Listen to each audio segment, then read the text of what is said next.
The sky over Lake Billionaire was a bruised sheet of slate, heavy with the scent of unfallen rain. Elias sat on the rusted tailgate of his Silverado, his boots caked in the dry mud of 1,000 double shifts. Beside him, Mia hummed a wordless tune, her small fingers sorting through a pile of smooth gray stones. He watched her, the hollow ache in his chest tightening at the sight of her frayed sleeves. A mile out, the surface of the lake was a perfect, deceptive mirror. The silence was a physical weight, broken only by the rhythmic clink of Mia's treasures. Then a low vibration began to thrum through the solace of Elias's feet. It grew into a predatory snarl, a mechanical scream that tore the stillness of the valley in half. A streak of white carbon fiber and polished silver rounded the northern bend, carving a massive, frothing wake. Inside the cockpit, Elena Vane gripped the wheel, her knuckles white, her jaw set in a line of bored defiance. She was 28, a titan of industry, but in this moment she was just a ghost chasing a thrill she couldn't buy. Her long brown hair whipped behind her like a silk banner as the needle on the speedometer climbed. Elias stood up, his hand shielding his eyes, his heart sinking as he recognized the boat's trajectory.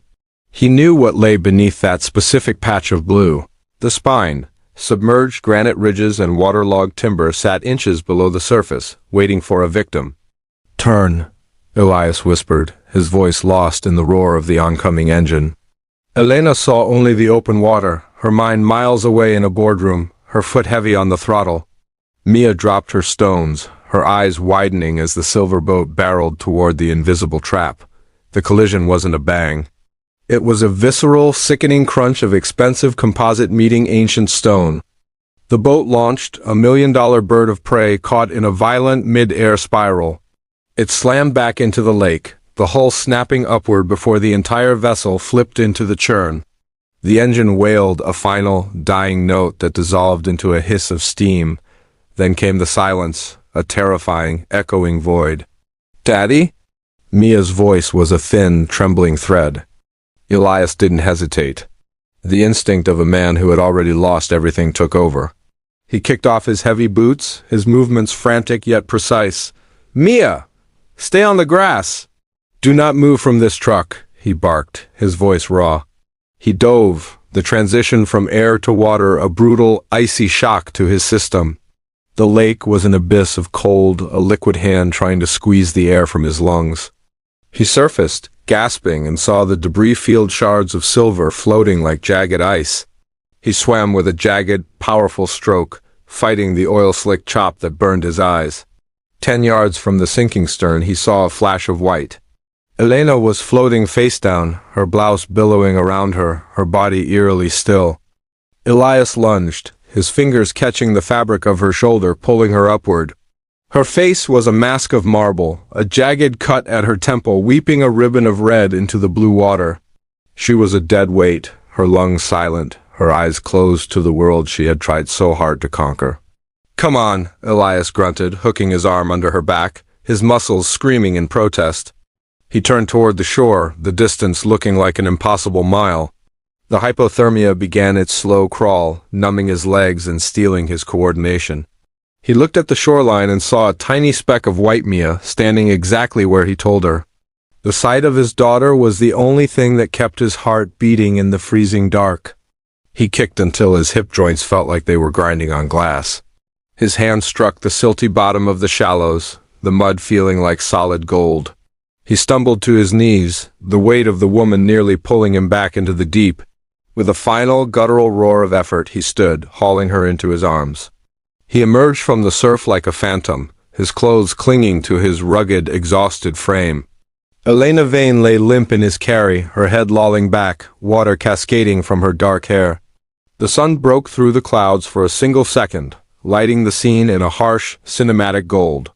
Mia ran toward him, her bare feet splashing through the shallow water. She was sobbing, her face a map of pure, unadulterated terror. Elias staggered onto the grass, his breath coming in white, ragged plumes. He looked down at the woman in his arms, the CEO who could buy his life 1,000 times over. She looked fragile, human, and terrifyingly broken. Elias knelt slowly, his knees hitting the earth with a dull thud. He laid her on the grass, his scarred hands trembling as he reached for her neck to find a pulse.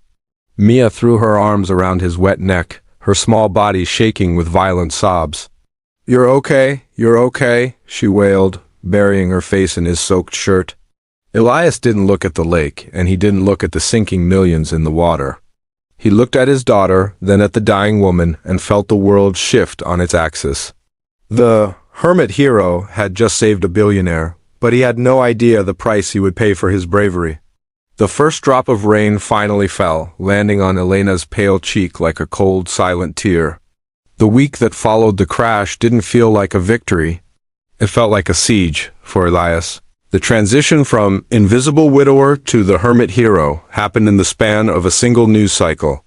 By Sunday morning, grainy cell phone footage, taken by a hiker on the far ridge, had hit the internet.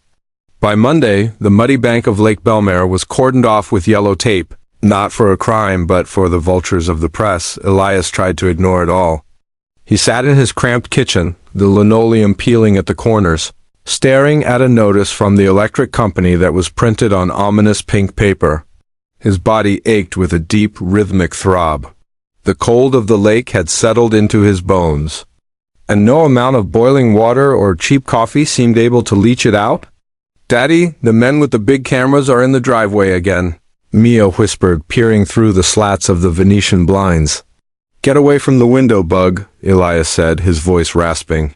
They'll go away eventually. But they didn't. And neither did the ghost of Julian Vane. Julian Vane was a man who lived in a world of immediate gratification. In his world, if a server lagged, it was replaced. If a competitor rose, they were acquired.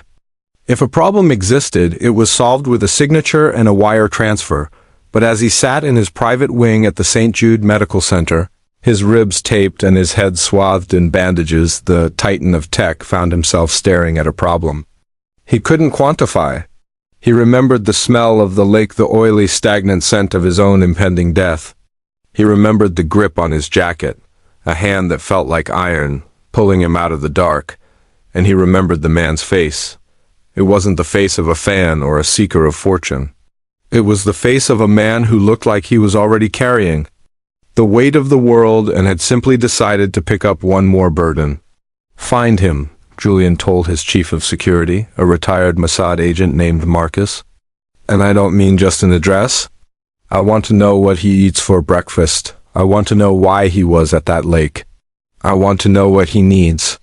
24 hours later, a thick manila folder landed on Julian's overbed table. Elias Thorne. Marcus reported, 34. Former high school star athlete, went into carpentry. Lost his wife, Sarah, to stage 4 leukemia 2 years ago. The medical debt is substantial. He's working double shifts at a logistics warehouse. He's currently 3 months behind on his rent. The girl is Mia, 6 years old. Top of her class. But they can't afford the bus fare for the gifted program. Julian flipped through the photos. There was a shot of Elias's truck, the one with the rusted tailgate. There was a photo of Mia in her yellow boots. He's a ghost, sir, Marcus added. He's refused 3 offers for exclusive interviews. One network offered him $50,000 just to sit on a couch for 10 minutes. He hung up on them. Julian felt a strange, uncomfortable prickle of respect. In a world where everyone had a price, Elias Thorne seemed to be living in a different currency. Pack my things, Julian said, swinging his legs over the side of the bed, ignoring the sharp protest of his cracked ribs. We're going to pay a visit. The knock on Elias's door didn't sound like the frantic rapping of a journalist. It was 3 slow, deliberate thuds. Elias opened the door, expecting to see a process server or a landlord. Instead, he saw a man who looked like he had stepped out of a high-fashion magazine, despite the fading bruise on his temple. Behind him stood 2 men in black suits, their eyes hidden behind dark glass, and a sleek black SUV idled at the curb, its engine purring like a contented cat. Mr. Thorne, Julian Vane said. His voice was smoother than it had been on the lake bed, but there was a tremor of genuine nerves in it. You should be in the hospital, Elias said, not moving from the doorway. He didn't invite him in. He couldn't. The sink was full of dishes, and the smell of toasted bread, the only dinner they had, clung to the small space. I'm a fast healer, Julian said, offering a tight, pained smile. And I'm a man who doesn't like unsettled accounts. May I? Elias looked at the man's expensive shoes, then at his own bare, scarred feet. He stepped aside. Julian entered the apartment, and the contrast was violent. The billionaire's presence seemed to shrink the room. He looked at the cracked ceiling, the mismatched furniture, and the small pile of Mia's drawings on the coffee table. He felt a wave of nausea, not from his injuries, but from the realization that the man who had saved him lived in a state of constant, quiet emergency. I've spent the last 3 days thinking about how to say thank you, Julian began, standing by the window. In my world, thank you is usually a formality, but you dove into that water without knowing who I was. You didn't do it for the titan of tech. You did it for a drowning man. I did it because you were there, Elias said simply. He sat at the small kitchen table, his hands interlaced. Anyone would have. No, Julian countered sharply. Most people would have filmed it on their phones. Most people would have waited for the authorities. You risked becoming an orphan's father for a stranger. Julian signaled to Marcus, who stepped forward and placed a briefcase on the table. It was heavy, the latches clicking with a sound that screamed of precision engineering. I did my homework, Elias. I know about the warehouse. I know about the hospital bills Sarah left behind. I know about the rent. Julian opened the briefcase. Inside weren't just stacks of cash. There was a thick stack of legal documents. There is a check here for $500,000, Julian said, his voice dropping to a low, intense hum. That's the immediate thank you, but under it, that is a deed. I own a development in the foothills, clean air, gated security, a school system that ranks in the top 1% of the country. The house is 4 bedrooms. It's yours, fully furnished. Taxes paid for the next decade. Elias stared at the briefcase. The amount of money was staggering. It wasn't just help. It was a total erasure of his past 5 years of suffering. He could quit the warehouse. He could buy Mia the clothes she deserved. He could finally stop calculating the cost of a gallon of milk. Why? Elias asked. His voice was hollow. Because I can, Julian said. And because my life is worth more than a house and a check? This isn't charity, Elias. This is a balancing of the scales. I don't like being in debt to anyone. Take it, and we're square. You never have to worry again. Elias reached out, his fingers hovering over the crisp edges of the documents. He thought about the pink notice on the fridge. He thought about the way his back felt after a 12-hour shift on the concrete floor. The relief was a physical weight, pressing on him, tempting him to just say yes and let the struggle end. It's a lot of money, Elias whispered. It's nothing to me, Julian replied, perhaps too honestly. But it's everything to you. The silence in the room stretched, thick and heavy. Outside, the wind rattled the thin glass of the window. In that silence, the debt felt like a living thing, a bridge being built between two worlds that had no business touching. Julian felt a surge of triumph. He had done it. He had solved the problem.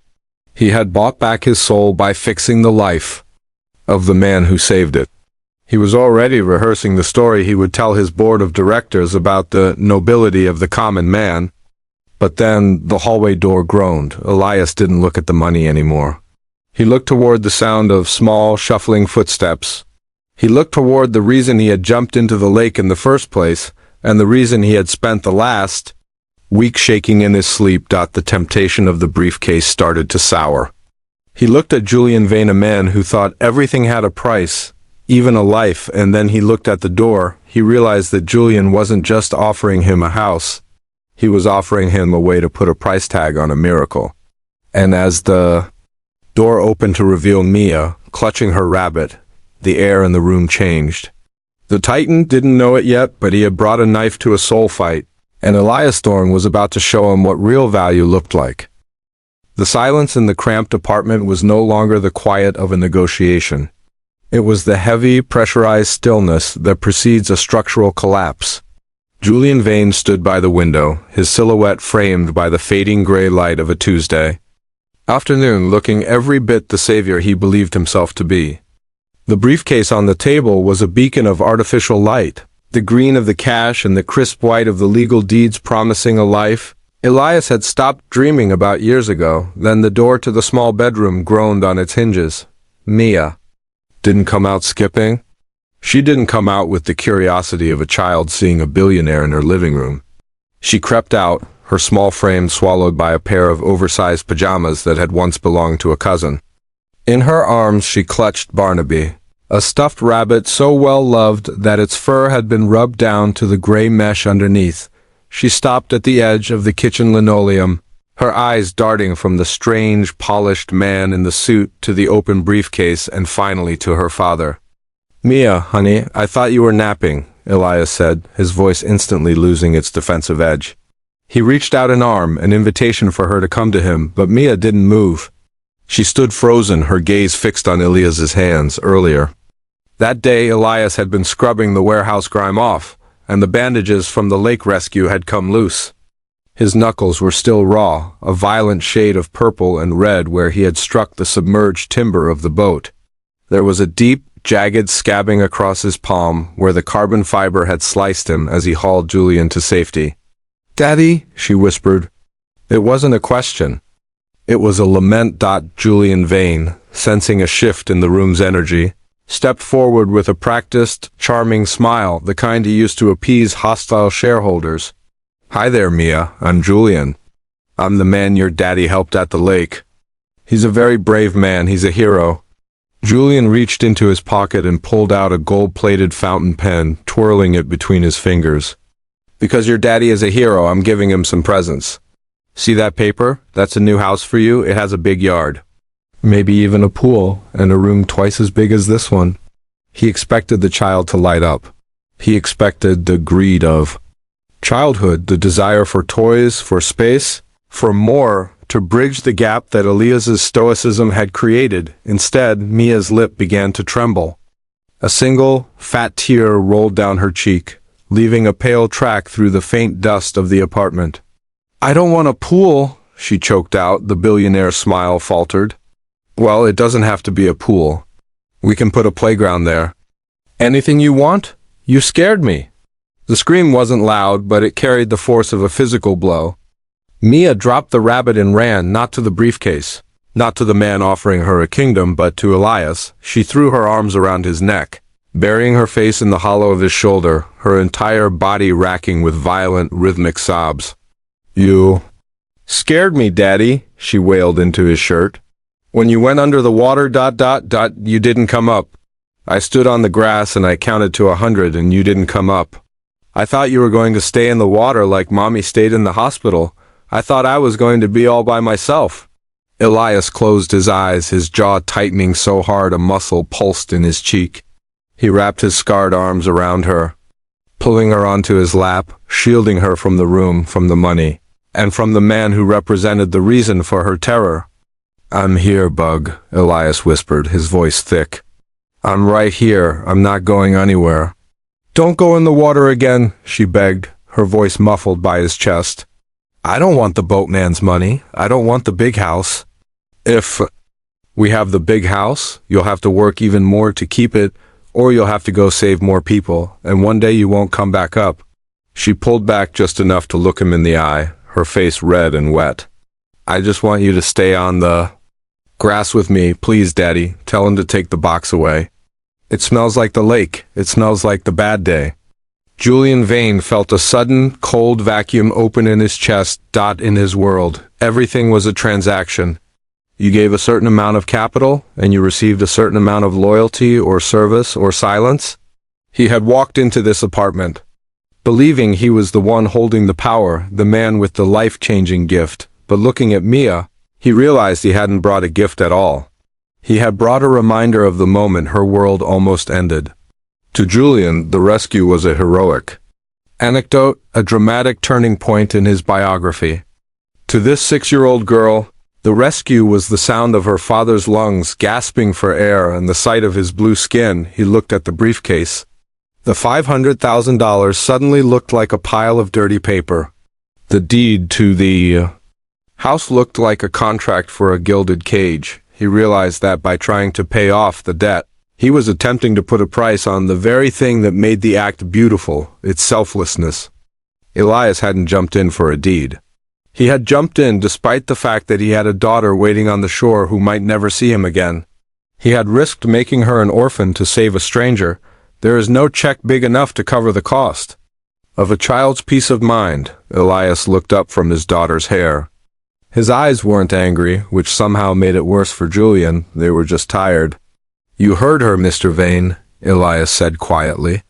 "Elias, listen," Julian started, his voice losing its corporate polish. "She's a child.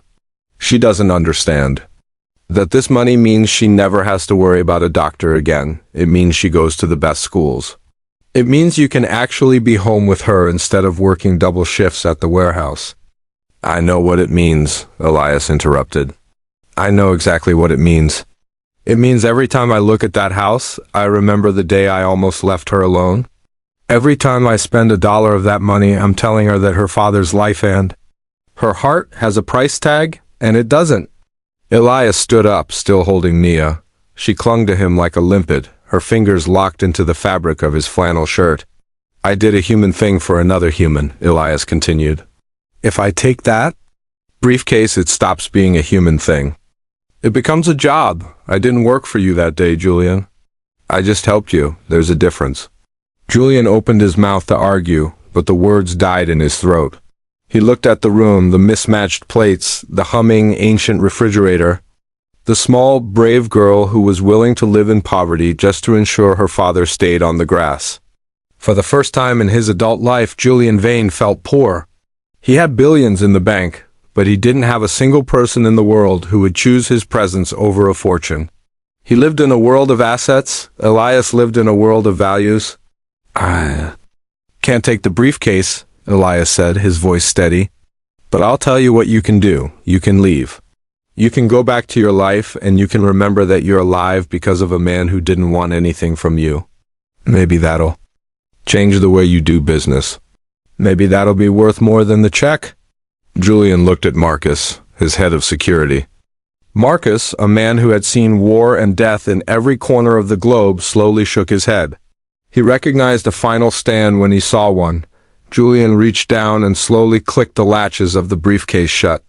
The sound was definitive, like a door closing on a version of the future that would never exist. "I've spent my whole life thinking there was nothing money couldn't fix," Julian said softly. He picked up the briefcase. I think I might have been wrong." He turned to leave, but as he reached the door, he paused. He looked back at Mia, who was watching him with wary, tear-streaked eyes. "I'm sorry I scared you, Mia," Julian said.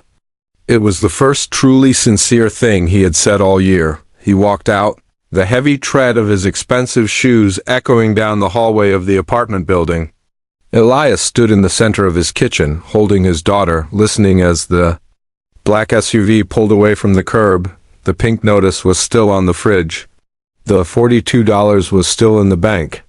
The warehouse shift started at 6 a.m. the next morning, but as Mia's breathing slowed and she finally let out a long, shaky sigh of relief, the air in the room felt lighter. The Titan was gone, and the hero was still there, grounded and present right where he belonged. The weeks following Julian Vane's departure were a masterclass in the quiet, grinding reality of being a hero in a world that still required you to pay for electricity. The media's interest eventually flickered and died, chased away by the next scandal or catastrophe. Elias Thorne went back to the warehouse. He went back to the rhythmic, soul-crushing sound of the forklift and the smell of industrial plastic, but something had shifted. The silence in the apartment was no longer heavy with the ghost of his late wife. It was filled with the presence of a father who had been tested and had chosen his daughter over a fortune. However, Julian Vane was not a man who took no for an answer. He was simply a man who had realized he was using the wrong language. 3 months had passed since the briefcase was snapped shut. It was a Tuesday, the sky over the warehouse district a bruised purple. Elias was clocking out, his back screaming from a double shift. When he saw the same black SUV parked near the loading docks, his heart sank. He didn't have the energy for another negotiation. He didn't want another house he couldn't afford to. Heat, But as he approached, Julian Vane stepped out. He wasn't wearing a $3,000 suit this time. He was wearing a simple, dark sweater and jeans. He looked older, more tired, but his eyes were clearer. He didn't have a briefcase. He had a folder of architectural blueprints. "I'm not here to give you money, Elias," Julian said before Elias could speak. "I'm here to ask for your help. And I'm here because of something Mia said." Elias paused, his hand on his truck's rusted door handle. "Mia? You haven't spoken to her." "I haven't. But I haven't stopped thinking about what she said. I just want you to stay on the grass with me. It stuck with me. Because I realized that while I was trying to buy your life, I was ignoring the reason I almost lost mine. I was out on that lake because I had nothing to stay on the grass for." Julian leaned against the SUV, looking out at the sprawling, ugly warehouse complex. "I've spent the last 90 days liquidating my interests in several tech firms. I've realized I don't want to build algorithms anymore. I want to build something that actually keeps people on the grass." He opened the folder. It wasn't a deed to a mansion. It was a proposal for the Lake Billionaire Rescue and Safety Foundation. "The lake where you saved me. It's public land, but it's dangerously undermanaged. No lifeguards, no emergency response, no signage about the spine. I've bought the land adjacent to the park. I'm building a state-of-the-art search and rescue hub. Not just for the lake, but for the entire forest range." Elias looked at the blueprints. They were beautiful timber and glass structures that blended into the trees. "I need a director of operations," Julian said, his voice steady. "Someone who knows that water. Someone who knows what it means to risk everything. It's a job, Elias, a real one. The salary is public record. It's what a civil servant makes, though at the top of the scale. It includes a health plan that would have covered everything Sarah went through. And the best part? The office is 3 minutes from your house. And the shifts end when the school bus drops Mia off." Elias looked at the man. This wasn't a handout, it was a legacy. It was a way to take the worst day of their lives and turn it into a shield for others. "Why me?" Elias asked. "You could hire a retired Coast Guard commander. You could hire a pro." "I'm hiring a pro," Julian replied. "I'm hiring the only man who was brave enough to tell me my money was worthless compared to a child's hug. I need that kind of perspective running this place. I don't want a titan, I want a father." Elias took a long breath. The weight that had been sitting on his chest for years, the weight of being one bad luck day away from losing Mia, finally began to lift. "I have to talk to her first." The following Saturday they returned to Lake Billionaire. The water was blue, today reflecting a sky without clouds. The spine was still hidden beneath the surface, but now a bright orange buoy marked its location. Dancing on the ripples, Mia stood on the grass, her yellow boots replaced by a sturdy pair of hiking shoes. She watched as her father and the boatman stood near the edge of the water. They weren't fighting. They weren't looking at a briefcase. They were looking at a plot of land where a new building was starting to rise. Julian knelt down so he was eye level with Mia. He didn't offer her a gold pen or a promise of a pool. He reached into his pocket and pulled out a small, smoothed-over piece of blue sea glass he'd found on a different shore. "Mia," Julian said quietly, "your daddy is going to help me make sure nobody ever gets scared at this lake again. He's going to be the one who keeps everyone safe. And he's going to do it right here, so he never has to leave the grass. Is that okay with you?" Mia looked at the blue glass, then at her father. Elias nodded, a genuine, unburdened smile finally. Breaking across his face, she took the glass and tucked it into her pocket. "Okay," she said. "But he still has to skip stones with me on lunch breaks." "Every single day," Elias promised. As Julian watched them, he realized he hadn't just saved a family from poverty. He had saved himself from a life of sterile success. He had learned that the most powerful man in the world isn't the one who can buy anything, but the one who knows what is truly priceless. Elias Thorne didn't become a billionaire that day. He didn't move into a mansion or drive a silver speedboat. But as he walked along the shore with his daughter, the sun warming his back and a meaningful path ahead of him, He knew he was the richest man on the lake. He had risked his life to save a stranger, and in return, he had been given the one thing he thought he'd lost forever. A future where he could breathe. The water was no longer an abyss. It was just water. And they were safely, finally, on the grass.